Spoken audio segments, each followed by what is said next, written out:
Good afternoon to you all. My name is Subhash Kumar Singh. Now I'm going to present my demo video on TMT Trilingual Translator, a Google Chrome extension for real-time translation between the English, Nepali and Tamang language, built for the Google TMT Hackathon 2026 using the TMT API by ILPRL Lab Kathmandu University. म यता English सेन्टेन्सलाई नेपालीमा convert गर्न गएँ। म यता select गरेर यसमा open गरेँ, पेस्ट गरेँ अनि ट्रान्सलेट गरेँ। यता हाम्रो ट्रान्सलेट भएको वर्ड आयो अनि त्यस्तै गरी म अर्को नेपाली वर्डलाई इङ्ग्लिसमा कन्भर्ट गर्न खोजेँ। अनि म यता के गर्छु भन्दाखेरि डाइरेक्ट यो बटनलाई क्लिक गर्ने स्वैप गरिदिन्छु अनि यसले हाम्रो क्यारेक्टर काउन्ट भनेको 0 छ, पेस्ट गरेँ। अर्को क्यारेक्टर काउन्ट भनेको हाम्रो 31 भयो, ट्रान्सलेट गरेँ। ट्रान्सलेट भएर water is important for life भनेर। अनि त्यसै गरी म अब इङ्ग्लिसदेखि तामाङमा लान खोजेँ। सिलेक्ट गरेँ वर्डलाई, पेस्ट गरेँ। इङ्ग्लिसदेखि म तामाङमा लिएर गएँ, पेस्ट गरेँ क्यु भनेर आयो। अनि त्यसै गरी म नेपालीदेखि तामाङमा लिएर जान खोज्छु, पेस्ट गरेँ।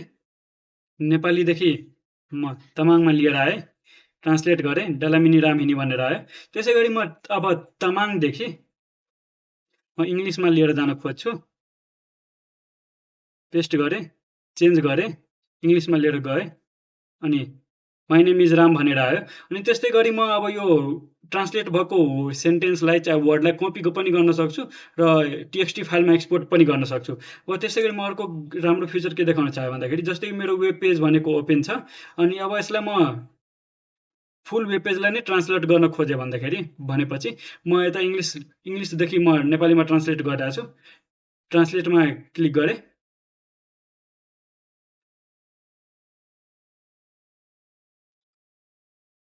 इङ्ग्लिसदेखि नेपालीमा गर्न खोजिरहेको छु।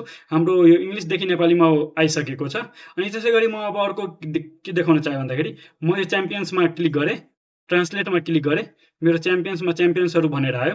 त्यसै गरी म यसको राइट क्लिकमा क्लिक गर्छु, यो सिलेक्ट गरेर ट्रान्सलेट टु टिएमटीमा गएँ अनि हामीले यता सब अरू फिचर्स पनि देख्न सक्छौँ। अनि हामीले यता लोड गरेको डाइरेक्टै यता आएको छ अनि ट्रान्सलेट गर्न सक्छौँ। अनि क्लियरमा हाम्रो पुरै हिस्ट्री नै फिल्ड नै क्लियर हुन्छ।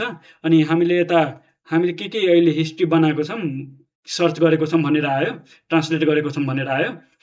अनि सेटिङमा गएर हामीले आफ्नो एपिआई की हेर्न सक्छौँ कनेक्टेड छ छैन भनेर। टेस्ट एपिआई की भनेर हाम्रो स्याम्पल हेलो भनेर आयो। अटो डिटेक्ट ल्याङ्ग्वेज हाम्रो जुन अहिले यता च्याम्पियन्समा क्लिक गऱ्यौँ भने अटो डिटेक्टमा आयो। त्यसै गरी म अब अर्को देखाउन चाहन्छु, अधिकारीहरूले ट्रान्सलेटमा गर्न खोज्यो भने अफिसियल्स भनेर आयो, अटो डिटेक्ट गर्यो नेपालीलाई। अनि त्यसै गरी म अब अर्को के देखाउन चाहन्छु भन्दाखेरि यो टुल टिप अन अफ गर्ने हो भने हाम्रो यो अन अफ भनेर आउँछ। अनि त्यसै गरी हामीले यता अरू सर्टकट कीहरू पनि छ। कन्ट्रोल इन्टर गऱ्यो भने डाइरेक्ट ट्रान्सलेट हुन्छ, क्लियर फिल्ड कन्ट्रोल एलबाट हुन्छ, कन्ट्रोल अफ गऱ्यो भने स्वाप ल्याङ्ग्वेज हुन्छ, अनि कन्ट्रोल सिफ्ट सी गऱ्यो भने सेभ हुन्छ, कपी हुन्छ। अनि त्यसै गरी म यतिमै आफ्नो प्रेजेन्टेसन टुङ्ग्याउन चाहेँ। Thank you for this opportunity. Thank you all.